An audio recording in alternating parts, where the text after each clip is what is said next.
everyone, my name is David, and I like talking about movies and stuff.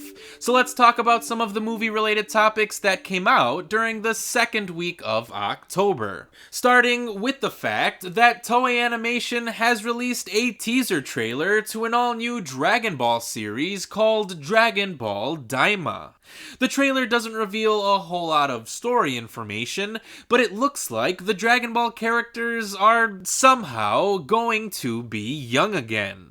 Of course, that may remind some fans of Dragon Ball GT, since Goku did become young again in that series as well, but Dragon Ball creator Akira Toriyama had nothing to do with GT.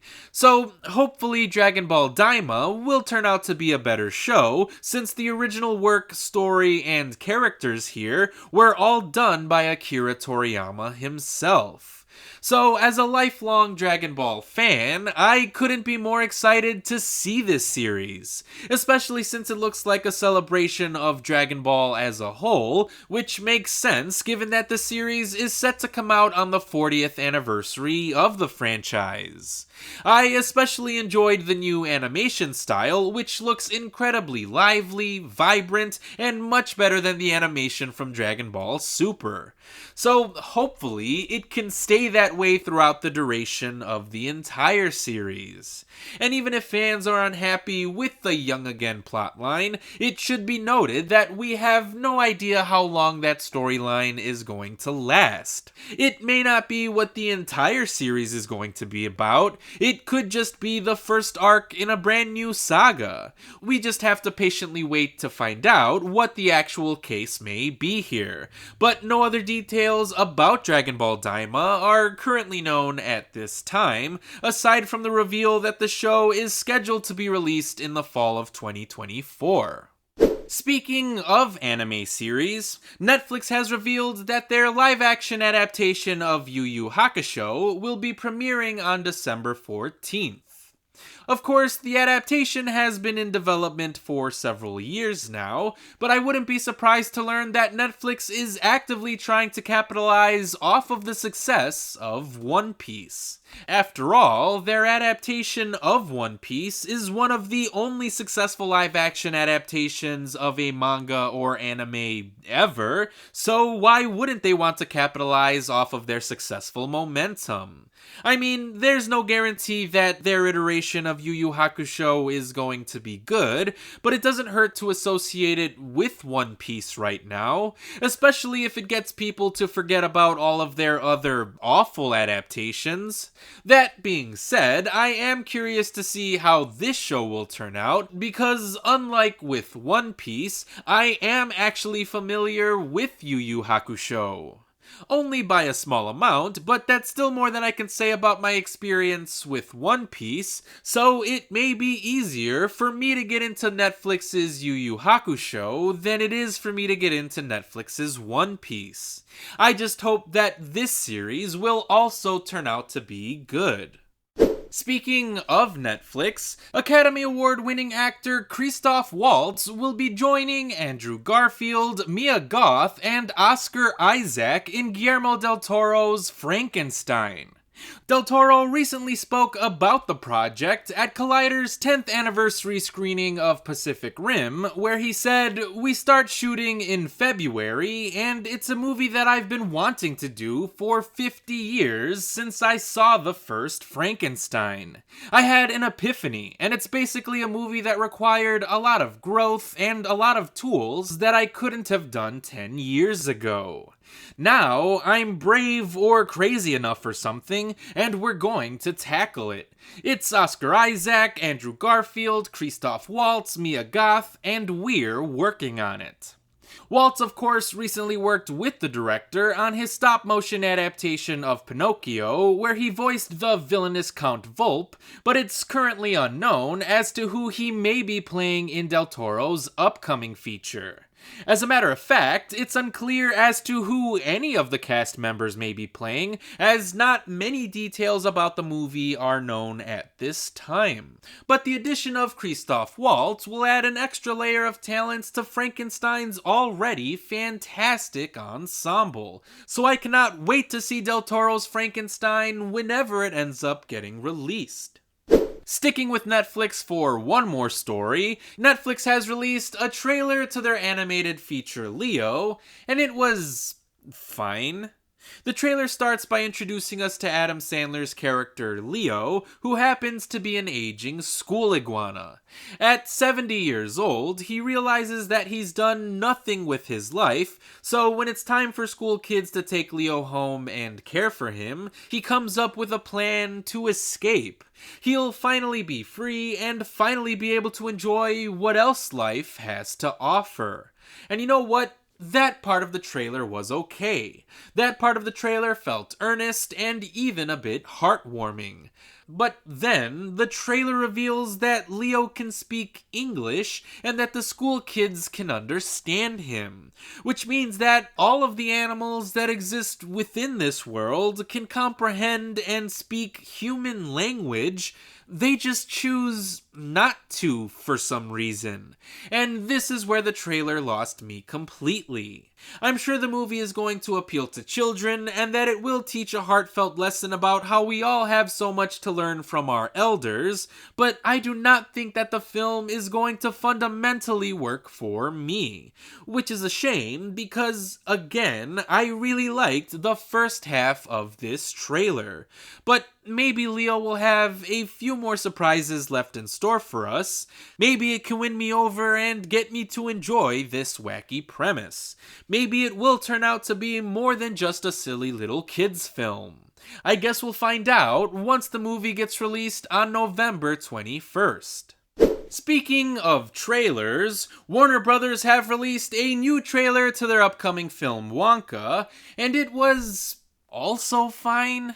I enjoyed getting to watch a young and inventive Wonka who befriends a mysterious and hilarious Oompa Loompa, but then the trailer reminds us of how Wonka is fighting for his right to sell chocolate against the will of the chocolate mafia, and that's where the trailer happens to lose me. Because I understand that the movie is trying to be fun and lighthearted, but that specific plot point is too nonsensical for me to really get over. It's not funny, it's not whimsical, it's not clever, it's just dumb. Really, really dumb. And I hate it, because the rest of the movie looks fairly charming, but the actual plot looks too childish for me to enjoy. I'm sure I'll still end up giving the movie a shot, since there aren't going to be a whole lot of movies playing around Christmas time. My expectations for the feature will just happen to be a bit low, is all. But maybe Wonka will end up surprising me, and the movie will turn out to be genuinely good. We'll just have to find out if that is the case when it gets released in December. In one of the biggest news stories that came out this week, Marvel is planning on doing a complete overhaul on Daredevil Born Again. Meaning that most, if not all of the footage that was previously shot for the show will be scrapped in order to retool the series from the ground up. The decision was made because Marvel executives, including Kevin Feige, were able to review footage from the show during the writer's strike, which halted production on the series in the first place, and those executives concluded that the Daredevil footage they had just wasn't working. So Marvel quietly let go of head writers Chris Ord and Matt Corman, along with the directors who were still involved with the remainder of the season, and they've officially begun looking for new writers and directors in order to creatively reboot the series. Now, Daredevil is not the first Marvel show to undergo drastic behind-the-scenes changes. Moon Knight, She-Hulk, and Secret Invasion all had creative switch-ups during some point of production, but with Daredevil's new direction, Marvel is hoping to change the way it produces TV content moving forward. Because because up to this point, every Marvel show has been made without a showrunner, meaning that no one has been around to oversee each series from its inception to its release, which is why most of the shows seem to lack a central vision, because there is none. So, by embracing the traditional TV making model and by hiring a showrunner from the jump, Marvel should be able to eliminate some of the creative challenges that have plagued the production of most of its shows. And hopefully, every upcoming Marvel series will be able to showcase a singular creative through line from start to finish. And if that is the case, I think that Lucasfilm should follow the example being set by Marvel. Because as someone who has been disappointed with the quality of most Marvel and Star Wars shows on Disney+, I would definitely like to see a fundamental change in production from both studios. And I think this new creative approach is exactly what is needed. After all, I think creative-driven content is much better than studio-driven content, so hopefully Daredevil Born Again will actually end up being better than it was originally conceived. But only time will tell if this will actually be the case. Speaking of comic book adaptations, Variety has revealed that Jason Momoa may be playing Lobo in James Gunn's DCU. And while that may not come as a surprise to anyone, Variety suggests that Momoa could be portraying the character in Superman Legacy or in his very own standalone film. However, if you were hoping to learn more about either project, you should know that the Variety article has less to do with the new DCU and more to do with the old DCEU. More specifically, the article is about the dramatic production of Aquaman 2 and how the behind-the-scenes drama may affect its potential box office. After all, though the first Aquaman feature was a billion-dollar hit, DC has not had a particularly great year at the box office. So it'll be interesting to see how Aquaman 2 performs, especially since it'll act as the final film in the DC Extended Universe. And while nothing is being officially confirmed in this Variety article, I guess we'll find out if Momoa will appear in the new DCU when Superman Legacy gets released in 2025. According to Variety, some sort of Seinfeld reunion may be in development. The news comes directly from Jerry Seinfeld himself, who was responding to a question that somebody asked him during one of his stand-up sets.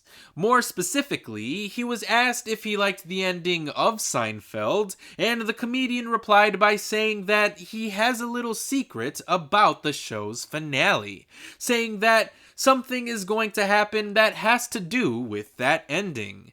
It hasn't happened yet, but just what you're thinking about, Larry and I have also been thinking about. So, you'll see.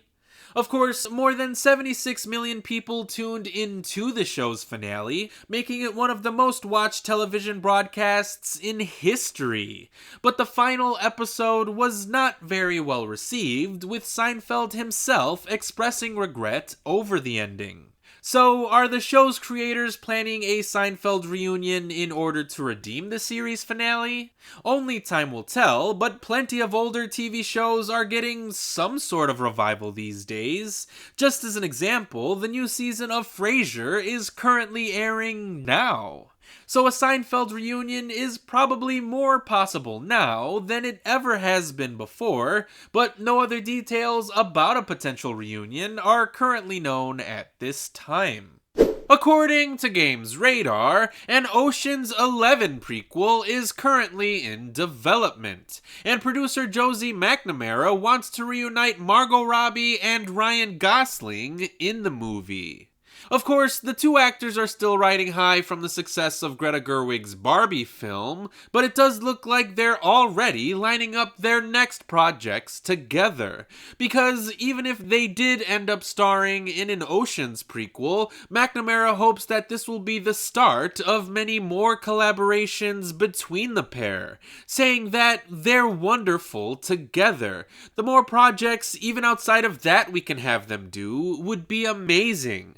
And while speaking about the new Oceans movie itself, McNamara said, "I can't really say much, but I think we're just trying to do right by the franchise. I'm excited for people to experience it when it's ready."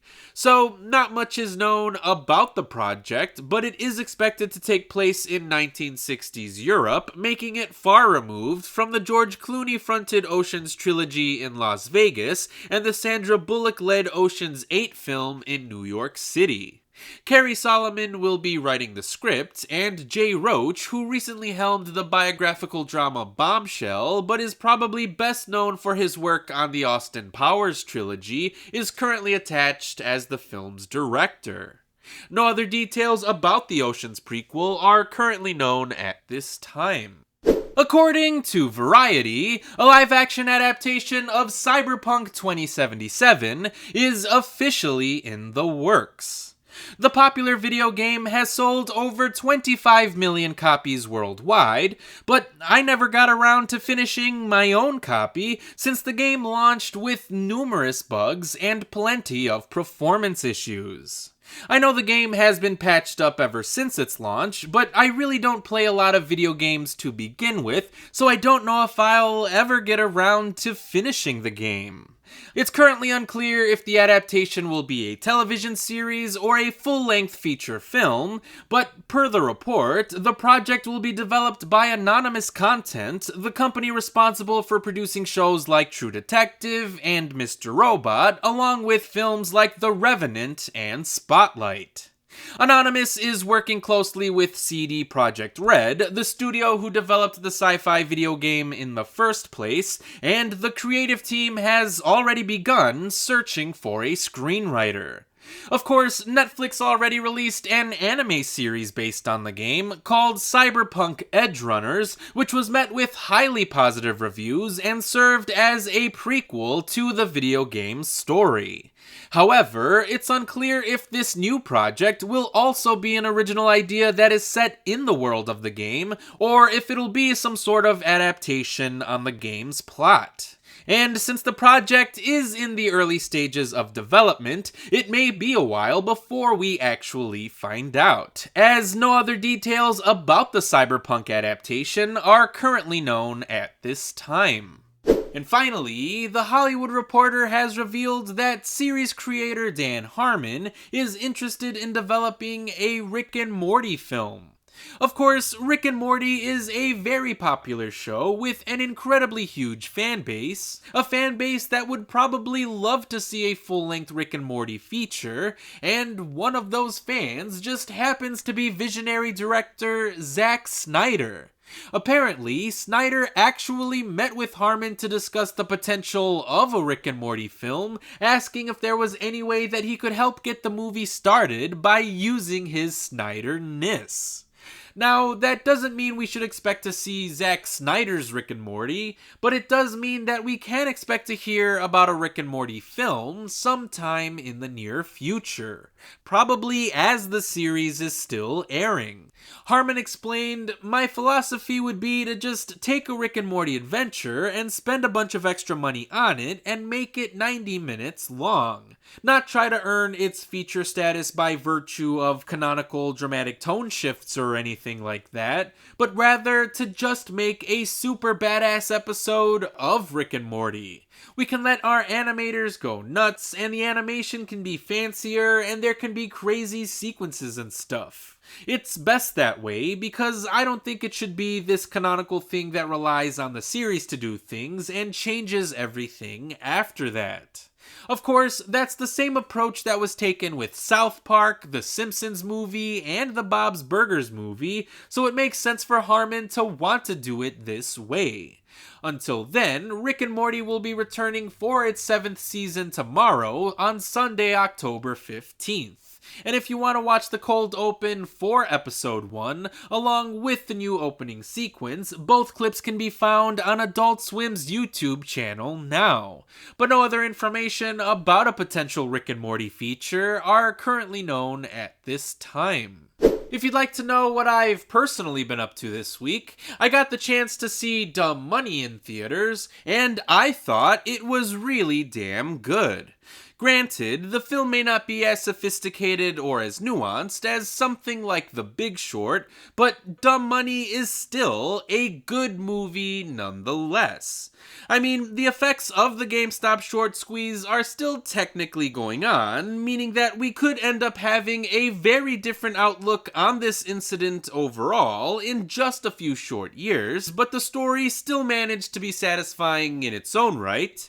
That story may feature too many characters, probably to make up for the lack of depth in our protagonist's characterization, but all of the performers made each character fun to watch. And though the message of the overall story may have been simple and even toothless, it still managed to make the movie feel rather timely, even if it will end up being dated in just a few years. So while I think that Dumb Money could have provided us with a more insightful examination of the 2021 GameStop short squeeze, I can't deny that this irreverent dramatization is still an enjoyable one, and it would definitely get a recommendation from me. On the TV side of things, Disney has released the 2nd episode of Loki Season 2, and I absolutely loved it. Sure, I have some questions regarding the overarching multiversal plotline, but I don't really mind the confusion since I am completely invested in seeing the development of each character. For example, there's an interrogation scene in this episode that I thought was absolutely brilliant, because the conversation that is being had in this scene really explores the characterizations of Loki and Mobius as well as XO5. But the scene is also great because the dialogue is sharp, the tone is tense, the acting is magnificent, and we got to learn a lot about these 3 characters in this one scene alone. But there are plenty of other little moments in the episode that teach us about Sylvie, Ouroboros, B-15, and even Casey. So I couldn't help but to enjoy this episode because, in my opinion, it felt very character-driven. Or at least everything aside from the McDonald's branding felt very character-driven.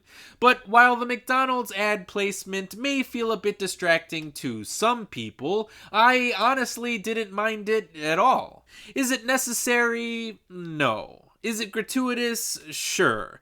But does it take away from how much I liked the episode overall? Not in the slightest. So I was thoroughly entertained by this episode, and I can confidently say that I'm back on board with enjoying Loki as an overall series.